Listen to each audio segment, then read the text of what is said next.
이름으로 기도드립니다. 아멘.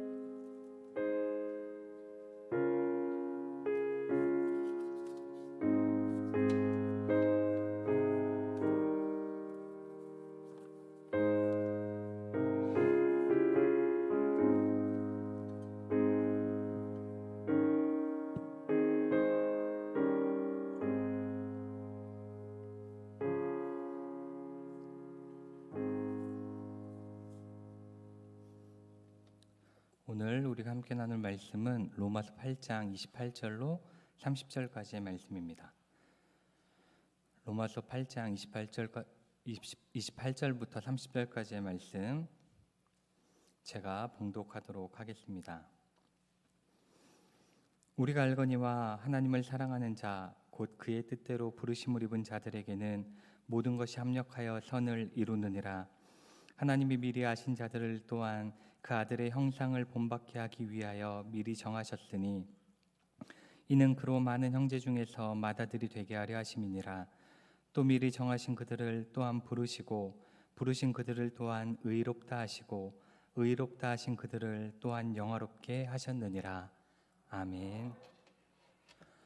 네, 저희가 지난 한 달 동안 예수님에 대해서 함께 웨스트민스터 소요리 문답을 통해서 함께 나눴습니다. 우리가 나눴던 내용을 한번 돌아보면 하나님이 선택하신 이의 구속자는 누구인가? 그리고 그리스도가 하나님의 아들이신데 어떻게 사람이 되셨는가? 그리고 그리스도가 우리의 구속자로서 하시는 직무가 무엇인가? 그 중에 예언자, 제사장, 왕의 직무를 어떻게 수행하시는가? 그리고 그리스도의 낮아지신 내용이 무엇인가? 그리고 높아지신 내용은 무엇입니까? 이러한 내용들에 대해서 우리가 함께 말씀을 나눴습니다. 그런데 우리가 이러한 예수 그리스도에 대해서 나눈 모든 말씀들은 전부 다 우리를 구원하시고자 하는 하나님의 목적에 필요한 내용들인 거예요. 그러니까 예수님께서 구속자, 구원자가 되셔서 이 땅에 오셨고 이 땅에서 정말 하나님께서 원하시는 사역들을 감당을 하셨고 낮아지셨고 그리고 높아지심으로써 우리를 향한 구원을 이루셨다라는 게 이 모든 내용의 합이죠. 그렇다면 이제 우리가 알아봐야 될 것은 이렇게 우리를 위한 그 구원의 일들이 예수님께서 행하신 구원의 사역들이 이제 어떻게 우리에게 적용이 되는가, 우리에게 어떻게 적용이 되는가를 한번 살펴보고자 합니다. 그것이 이제 제 29문에 나오는데 29문의 내용을 한번 보도록 하겠습니다. 제가 항상 하는 것처럼 문을 읽으면 답을 한번 읽어보시면 되겠습니다. 우리는 어떻게 그리스도가 값주고 사신 그 구속에 참여자가 됩니까?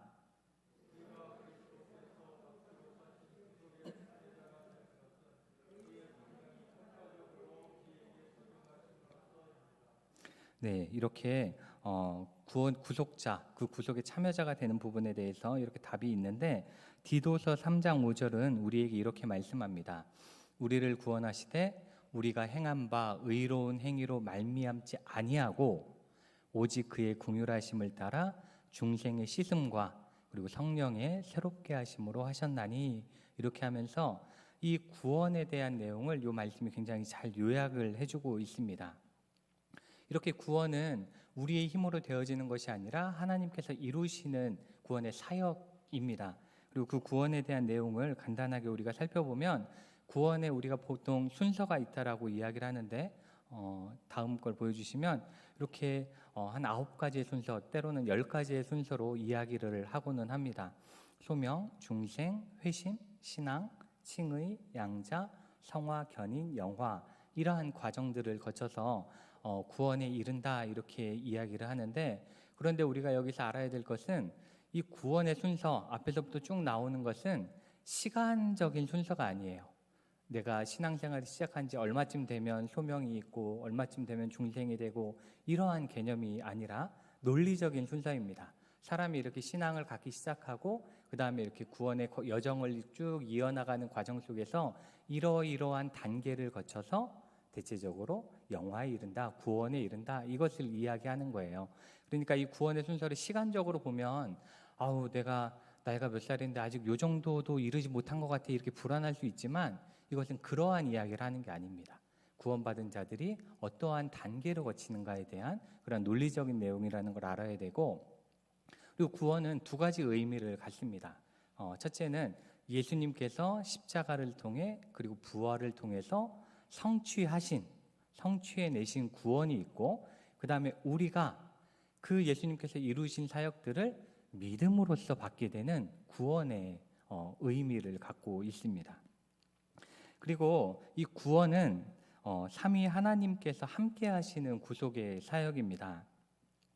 이 보시면 우리의 구원은 단지 예수 그리스도에 의해서만 이루어진 것이 아닙니다. 그렇게 이루어진 것이 아니라 하나님의 계획하심과 그리고 전능하신 능력과 은혜의 결과입니다. 삼위 하나님이 함께 일하신 거예요. 함께 일하셨다라는 걸 우리가 생각을 해야 되고, 그것을 다음에 이제 표로 하나 보여드리는데, 보시면 우리를 구원하시기로 계획하신 분은 성부 하나님입니다.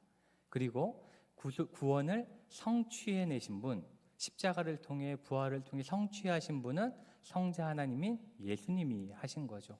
그런 다음에 이제 우리의 삶 속에서 그것들을 적용해내시는, 구원의 삶을 적용해내시는 분은 성령 하나님의 일입니다. 그렇게 삼위 하나님이 함께 일하셔서 이루는 것이 우리에게 임하는 구원의 일인 것입니다. 우리는 꼭 그것을 기억해야 되고, 이제 30문을 한번 보도록 하겠습니다. 제가 읽으면 한번 글씨가 좀 작아도 함께 읽으시면 되겠습니다. 성령께서 그리스도께서 값주고 사신 구속을 어떻게 우리에게 적용하십니까?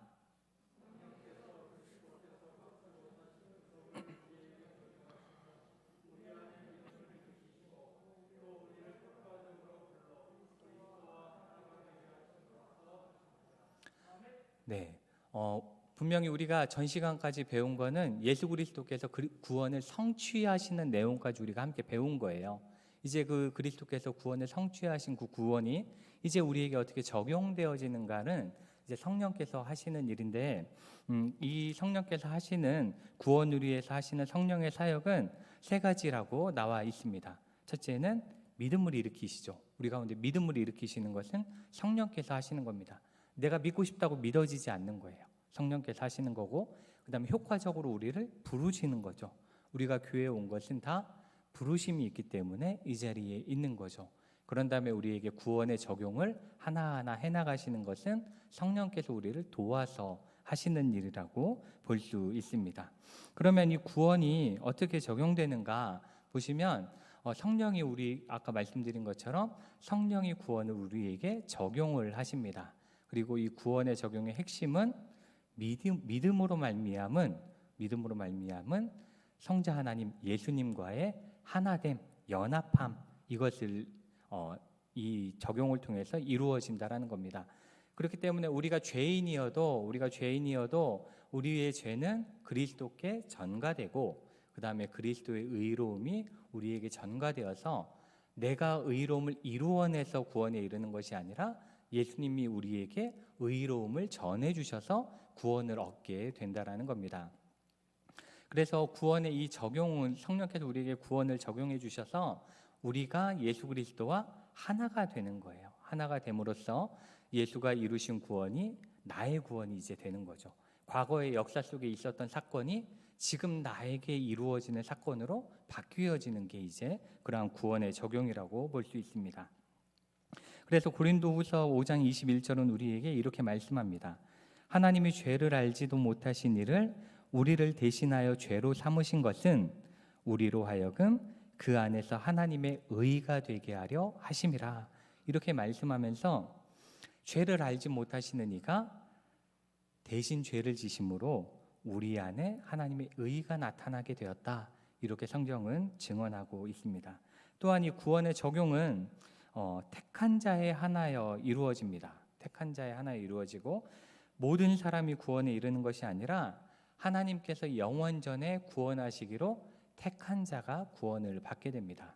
그리고 구원하시기로 선택한 자에게는 성령이 믿음을 허락하십니다. 성령이 우리에게 믿음을 허락하시고 효력 있게 구원을 적용해내심으로써 그 구원이 이루어진다라고 볼 수 있습니다. 여기서 이제 우리는 좀 이 택한 자만 구원을 받는다, 이것 때문에 조금 마음에 어려움이 있을 수 있어요. 그렇지만 이것은 우리가 어떻게 할 수 있는 부분이 아닙니다. 우리가 이 8.15나 뭐 이런 특별한 때가 되면 대통령이 이제 죄수 중에서 특별 사면이라는 걸 하잖아요. 그런데 모든 죄수들이 다 구원을 받고 싶어해요. 그죠? 석방되고 싶어해요. 그렇지만 석방을 시키는 것은 누구의 의지예요? 대통령의 의지죠. 그것을 우리가 왜 그렇게 하냐고 말하기가 힘든 거예요.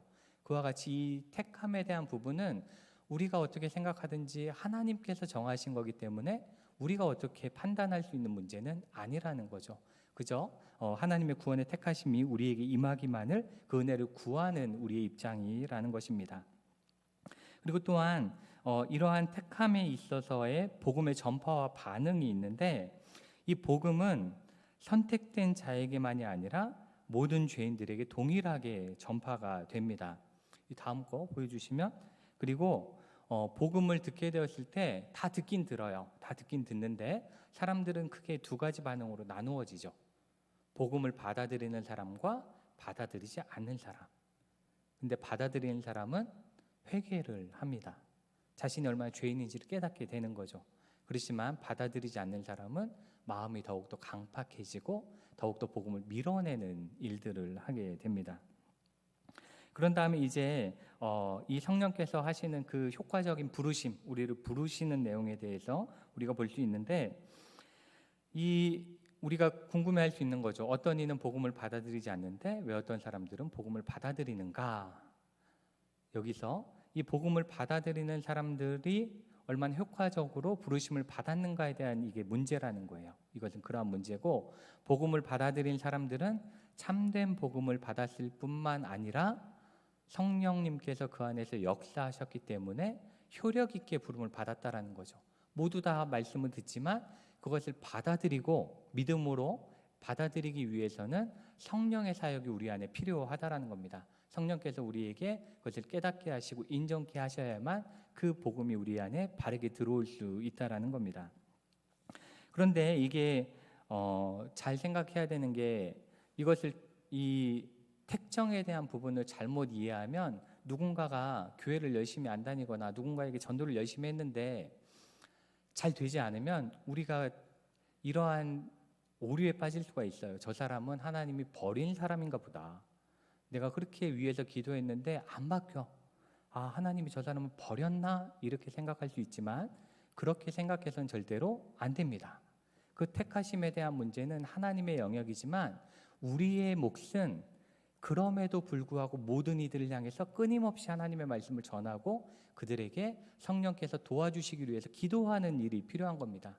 우리가 마음대로 내가 이만큼 기도했으면 이제 교회 나올 법한데 안 나와?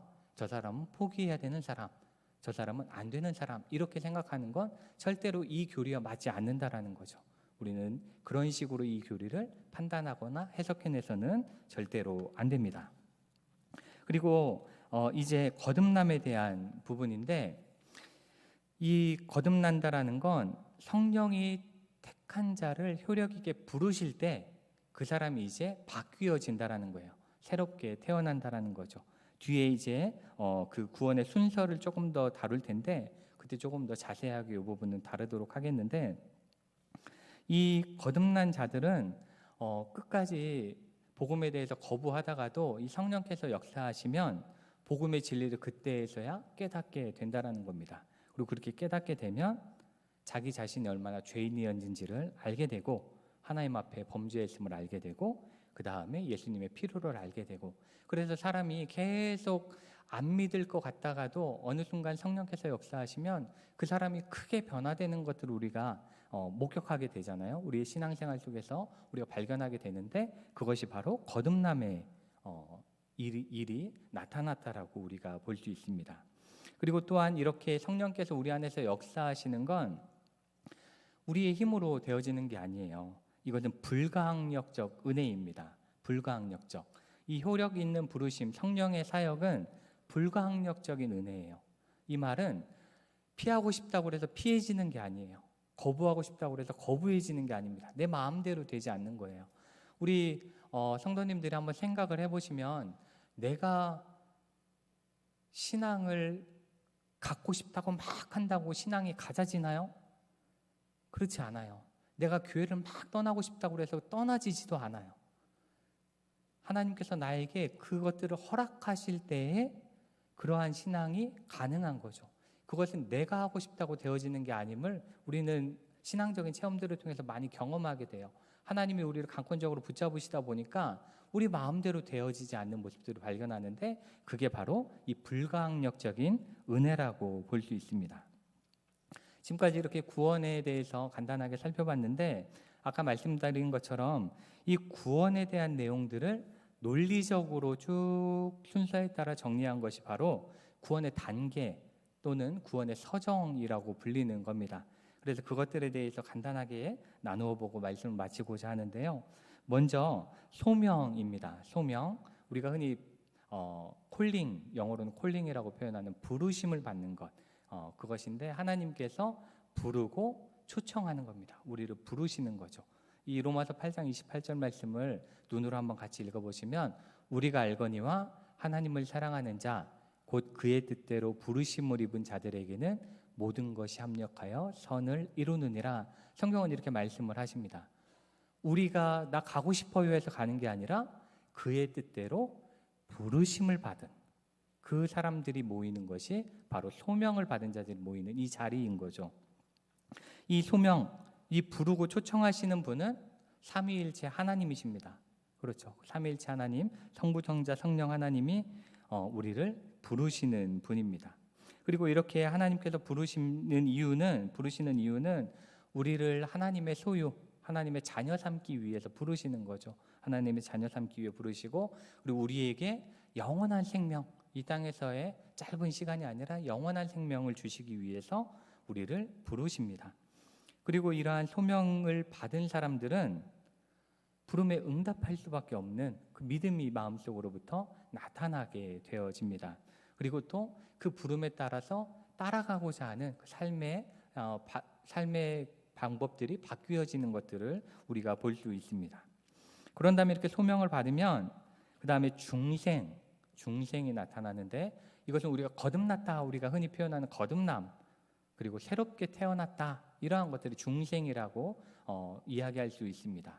요한일서 3장 9절 말씀도 보시면 하나님께로부터 난 자마다 죄를 짓지 아니하나니 이는 하나님의 씨가 그의 속에 거함이요 그도 범죄하지 못하는 것은 하나님께로부터 났음이라. 이렇게 말씀하면서 하나님의 씨가 그의 속에 거하기 때문에 죄를 지을 수가 없는 거예요. 하나님이 새롭게 태어나게 한 하나님께로부터 난 자들은 그렇게 될 수 없는 거죠.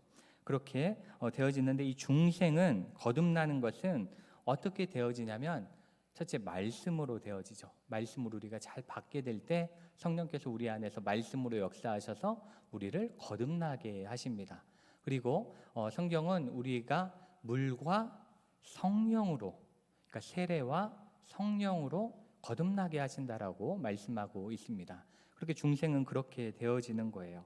그렇게 우리가 거듭나게 되면 우리의 심령이 더 이상 내가 주인이 아니라 하나님이 우리의 주인이 되신다라는 거죠. 그게 중생인 거죠. 그리고 예수님이 역사 속에 그저 과거의 인물이 아니라 나를 위한 구원자 그리스도이심을 믿게 됩니다. 그리고 이제 그때부터 세상을 이길 수 있는 힘을 성령을 통해서 우리가 갖게 되는 겁니다. 그리고 이것과 굉장히 비슷한 건데 이제 거듭나면 회심을 하게 돼요. 회심을 하게 되는데 회심을 한다라는 건 회개하는 거죠. 뉘우치고 돌아선다라는 겁니다. 돌이킨다는 거예요. 사도행전 3장 19절에도 보면 그러므로 너희가 회개하고 돌이켜 이렇게 말씀하고 있죠. 그래서 너희 죄 없이 함을 받으라. 이같이 하면 새롭게 되는 날이 주 앞으로부터 이를 것이요. 이렇게 말씀하면서 돌이키는 거예요. 완전히 이렇게 앞으로 가다가 15도, 20도 이렇게 바뀌는 게 아니라 180도 돌아가는 겁니다. 완전히 뒤돌아서 지금까지 내가 가던 세상길에서 완전히 뒤돌아 새로운 길을 가게 되는 거예요.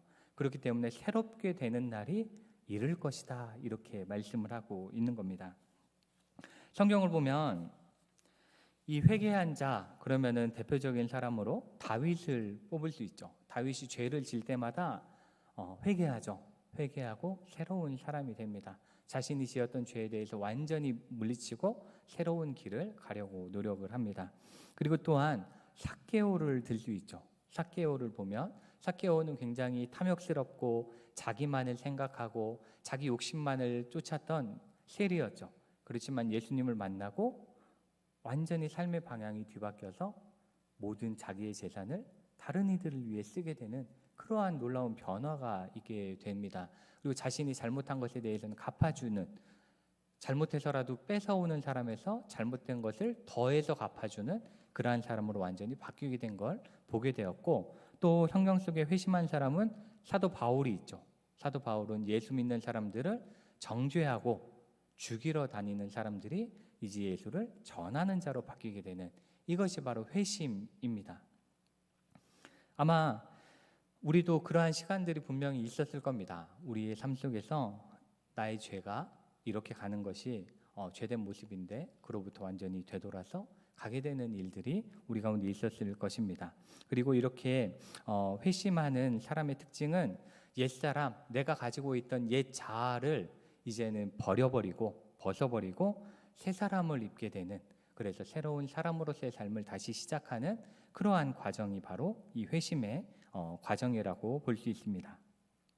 그리고 이렇게 회심한 사람들이 갖게 되는 특징은 뭐냐면 본인을 돌이켜봐요. 돌이켜보면서 깨닫게 돼요. 내가 얼마나 악했는지, 내가 무엇을 잘못했었는지를 깨닫게 되고, 깨달을 뿐 아니라 그 다음에 결심을 합니다. 이제는 그렇게 살지 않겠다, 이제는 다르게 살겠다 결심을 하고 실행해내죠. 그저 마음속으로 오늘부터 이제 담배 끊어야지 이러고 끝나는 게 아니라, 그 다음날 또 피는 게 아니라 결심을 했으면 실행해내는 거죠. 이제 실행해내는 것이 바로 회심입니다. 그리고 180도 바뀌는 거잖아요. 180도 바뀐다라는 건 온전한 철저한 반성이 있는 겁니다. 그리고 자신의 죄에 대한 완전한 고백이 있는 것이 바로 회심이라고 볼 수 있습니다. 그렇게 회심하는 자에게는 이제 믿음이 생겨나기 시작합니다. 그래서 이제 신앙이라고 볼 수 있는데, 이 신앙은 믿음하고도 같은 의미입니다. 하나님의 약속을 신뢰하는 것, 이것인데, 하나님의 약속을 신뢰한다라는 건 그저 머리로 아는 게 아니에요. 머리로 아는 게 아니라 마음으로 믿는 거죠. 믿게 되는 겁니다. 요한복음 20장 31절 말씀을 보시면, 오직 이것을 기록함은 너희로 예수께서 하나님의 아들 그리스도이심을 알게가 아닙니다. 믿게 하려 하심이요, 또 너희로 믿고 그 이름을 힘입어 생명을 얻게 하려 함이니라. 믿음이 있어야 생명, 구원이 있는 거예요. 영원한 생명은 우리 안에 바른 믿음, 하나님, 예수 그리스도를 향한, 하나님을 향한 바른 믿음이 있을 때 참된 생명이 우리 가운데 있다라는 것입니다.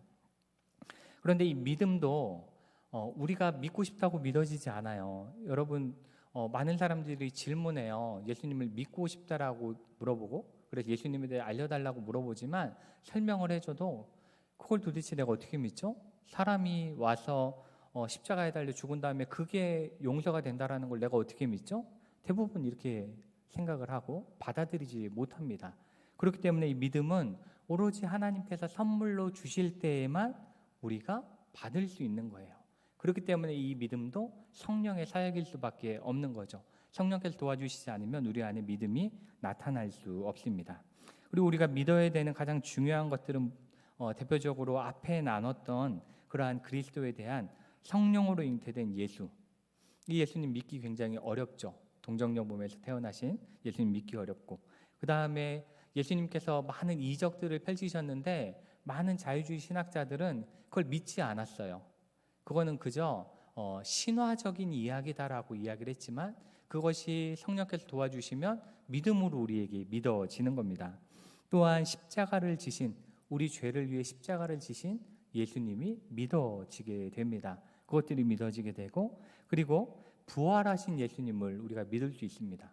이 부활에 대한 신앙은 우리가 이성적으로는 절대로 믿어질 수 없는 거죠. 절대로 믿을 수 없는, 과학으로는 입증해낼 수 없는 영역이지만 그것을 성령께서는 우리에게 믿게 하시는 일을 하십니다.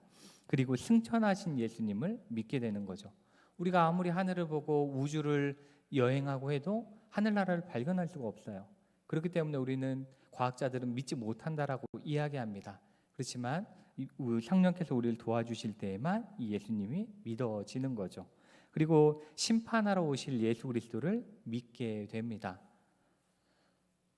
이 우리의 삶은 그냥 한번 죽으면 끝이다라고 대부분은 생각을 합니다. 그렇지만 우리의 신앙은 마지막 날에 예수님께서 오셔서 우리를 구원하시고 심판의 자리로 인도하신다는 것을 우리는 믿을 수 있습니다. 그 모든 믿음은 무엇이라고요? 하나님께서 주신 선물이라는 겁니다. 그렇게 우리 안에 믿음이 생기면 그 다음에 칭의가 됩니다. 이것은 바로 의롭다 일컬음을 받는 겁니다. 이거를 누가 의롭다고 일컬어줘요? 하나님께서 이제 네가 예수님의 그 십자가의 보혈도 믿고 예수님의 구원자 되심을 믿었으니 이제 너는 나의 자녀가 되는구나. 그렇게 인정을 해주시는 거죠. 로마서 4장 25절 말씀도 그렇죠. 예수는 우리가 범죄한 것 때문에 내줌이 되고 또한 우리를 의롭다 하시기 위하여 살아나셨느니라. 그 구원의 사역은 결국 우리를 의롭게 하셔서 구원에 이르게 하시는 그 사역이기 때문에 이 의롭다 일컬음을 받는 것은 굉장히 중요하고, 그리고 여기서 꼭 의롭다 일컬음을 받는다 해서 우리가 꼭 생각해야 되는 것은 절대로 내가 착한 일을 많이 해서 의롭게 되는 게 아니라는 겁니다. 오로지 우리의 믿음으로 하나님을 믿음으로 우리가 의롭게 되고 하나님의 은혜로 예수 그리스도의 의가 우리에게 전가되어서 의롭게 되어진다라는 겁니다. 그렇게 칭의가 있고 그 후에 이제 양자가 됩니다. 양자됨이 있는데 우리를 자녀 삼아 주시는 거죠. 자녀 삼아 주시죠. 로마서 8장 15절 말씀, 너희는 다시 무서워하는 종의 영을 받지 아니하고 양자의 영을 받았으므로 우리가 아빠 아버지라고 부르짖느니라.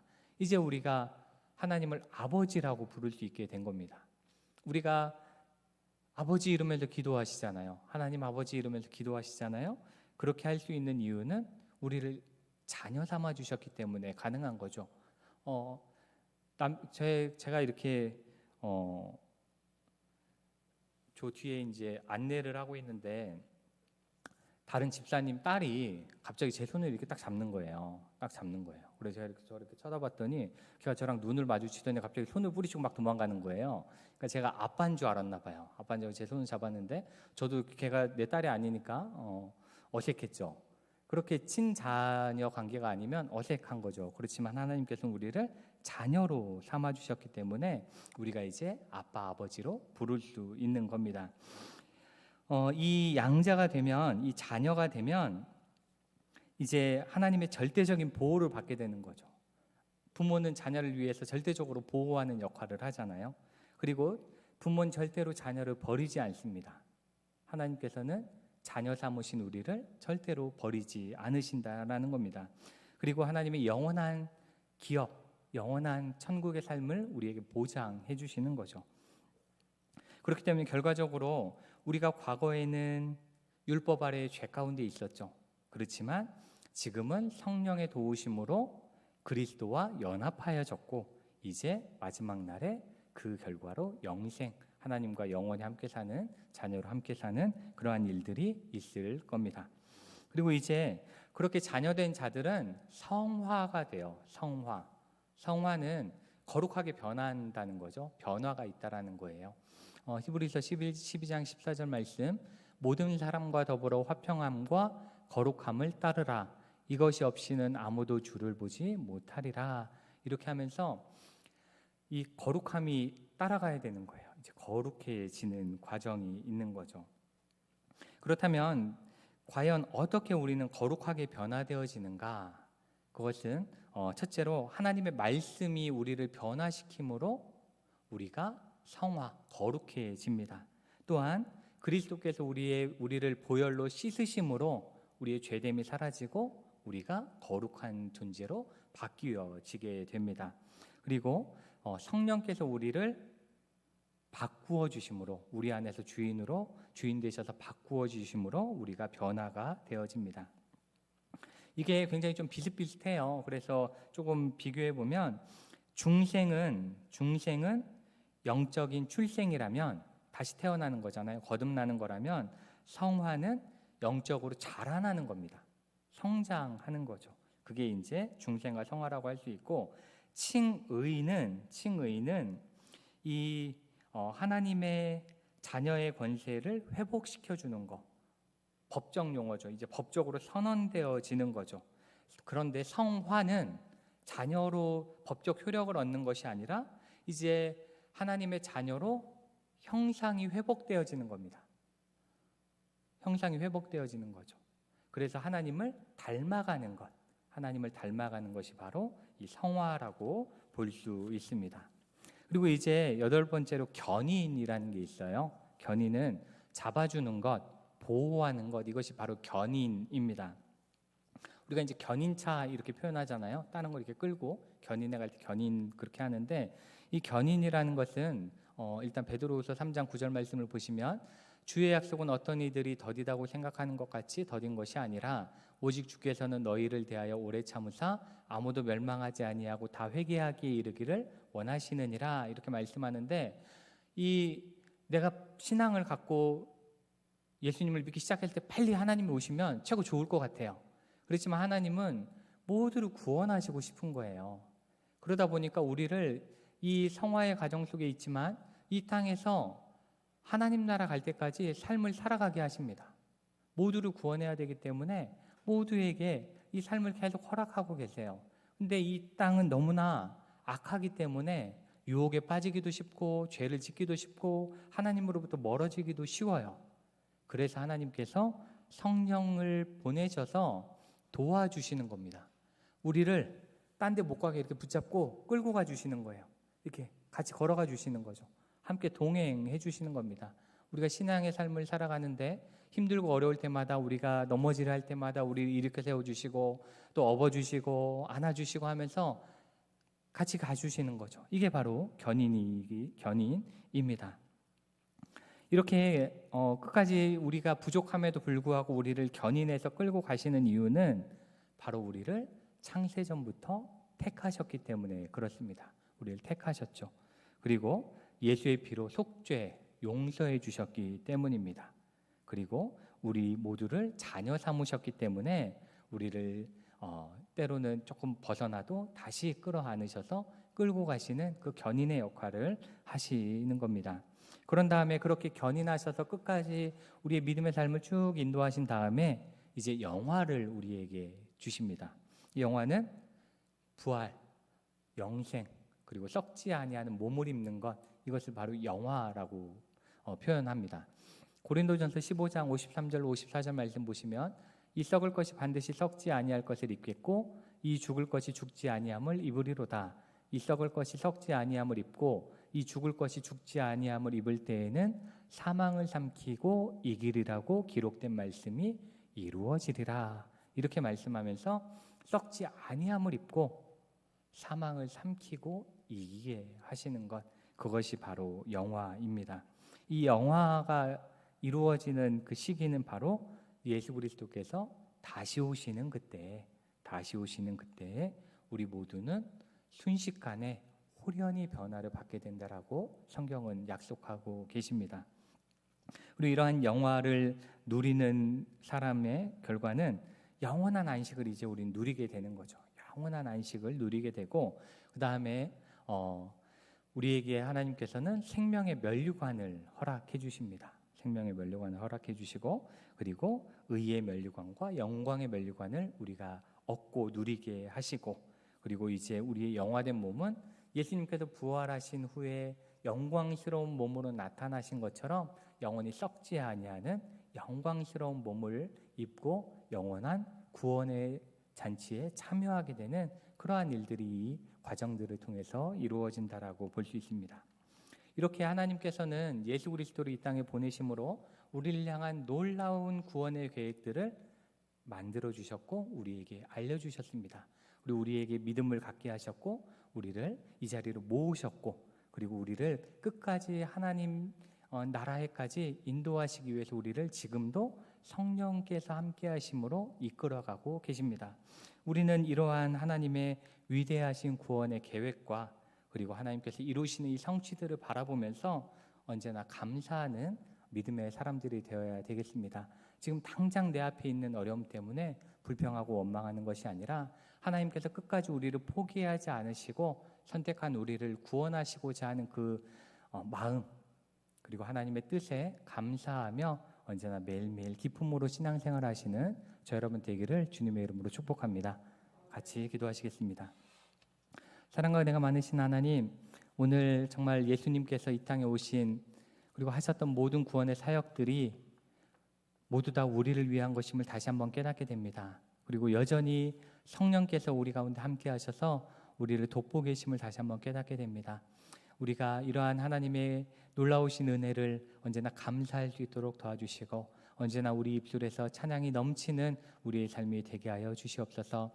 우리를 언제나 도우시고 계신 성령님을 온전히 바라볼 수 있도록 도와주시고 의지할 수 있도록 도와주시옵소서. 언제나 우리에게 믿음 주신 하나님께 감사드리며 이 모든 말씀 예수님의 이름으로 기도드립니다. 아멘. 다 함께 찬송가 95장 찬양하시겠습니다.